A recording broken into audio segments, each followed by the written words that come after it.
Hello बच्चों, let's see this question. Which of the following is the limitation of the crystal field theory?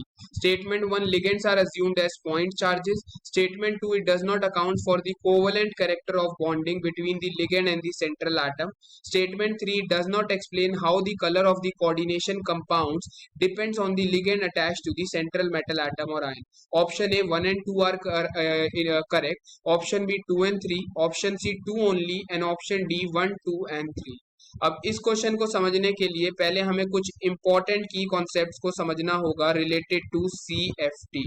तो अगर हम यहाँ पे बात कर रहे हैं CFT की, that is the crystal field theory. तो क्रिस्टल फील्ड थ्योरी जो होती है, इसकी सबसे पहली लिमिटेशन ये थी कि इसने यहाँ पे हमारे लिगेंड्स को क्या माना था, इसने यहाँ पे लिगेंड्स को एक अजम्पशन मान के चला था कि जो हमारे लिगेंड्स होते हैं वो पॉइंट चार्जेस होते हैं। पॉइंट चार्जेस का मतलब उनके इलेक्ट्रॉन क्लाउड को उसने यहाँ पे एक अकाउंट में नहीं किया था। तो यहाँ पे उनको सिर्फ as point charges, negatively charge या न्यूट्रल पॉइंट चार्जेस के तौर पे कंसीडर किया था। ये उसकी पहली लिमिटेशन थी। दूसरी लिमिटेशन थी कि CFT ने क्या कहा था कि मेटल और लिगेंड के बीच की जो इंट्रैक्शन है वो कैसी है, उसने मेटल और लिगेंड के बीच की इंट्रैक्शन को प्योरली आयनिक कंसीडर किया था। आयनिक बोल सकते हैं या हम उसको बोल सकते हैं इलेक्ट्रोस्टैटिक इंट्रैक्शन। उसने क्या कहा, मेटल हमारा पॉजिटिवली चार्ज होगा तो पहले हमारे पास लिगेंड को वो अपने पास अट्रैक्ट करेगा।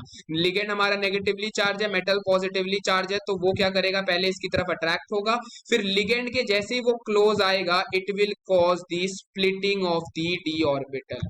वो क्या करवा देगा, मेटल के डी ऑर्बिटल की स्प्लिटिंग। तो इस तरीके से सिर्फ उसने प्योरली आयनिक इंट्रैक्शन को कंसीडर किया था, उसने यहाँ पे कोवलेंट इंट्रैक्शन को कंसीडर नहीं किया था। यानी स्टेटमेंट 2 भी हमारी क्या है, करेक्ट है। फिर स्टेटमेंट 3 क्या कह रही है, it does not explain how colour of coordination compound depend on the ligand attach. ये स्टेटमेंट हमारी इनकरेक्ट है, बिकॉज CFT ने हमें ये बताया था कि जो हमारे पास स्प्लिटिंग एनर्जी होती है वो डायरेक्टली डिपेंड करती है लिगेंड की स्ट्रेंथ के ऊपर। तो जितना ज्यादा हमारा लिगेंड स्ट्रांग होगा उतनी ज्यादा स्प्लिटिंग होगी, और जितनी ज्यादा स्प्लिटिंग होगी उतनी ही ज्यादा हाई एनर्जी को हमारा मेटल आयन क्या करेगा, एब्जॉर्ब करेगा, और उसी के बेसिस पे उसका कलर डिसाइड होगा। जैसे कि अगर सपोज मेरा कोई कॉम्प्लेक्स है MCN6 3- और दूसरा मेरा कॉम्प्लेक्स है MH2O6 3+, तो दोनों में मेटल आयन मेरा +3 ऑक्सीडेशन स्टेट में प्रेजेंट है, लेकिन दोनों में लिगेंड हमारे क्या है, अलग अलग है। यहाँ साइनाइड लिगेंड है, यहाँ पे वाटर।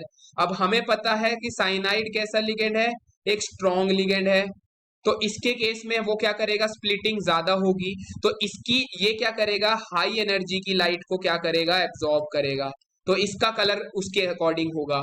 वाटर हमें पता है वीक लिगेंड है, वीक लिगेंड है तो स्प्लिटिंग कम, स्प्लिटिंग कम तो ये एक लो एनर्जी की लाइट को एब्जॉर्ब करेगा, तो इसका कलर उसके अकॉर्डिंग होगा। यानी CFT ने हमें बताया कि कलर जो होता है कॉम्प्लेक्स का वो लिगेंड के नेचर के ऊपर डिपेंड करता है। यानी हमारी स्टेटमेंट 3 हमारी इनकरेक्ट है। यानी हमारा करेक्ट आंसर क्या हो गया, option A 1 and 2 are the limitation of crystal field theory. I hope you understood it well. All the best, thank you.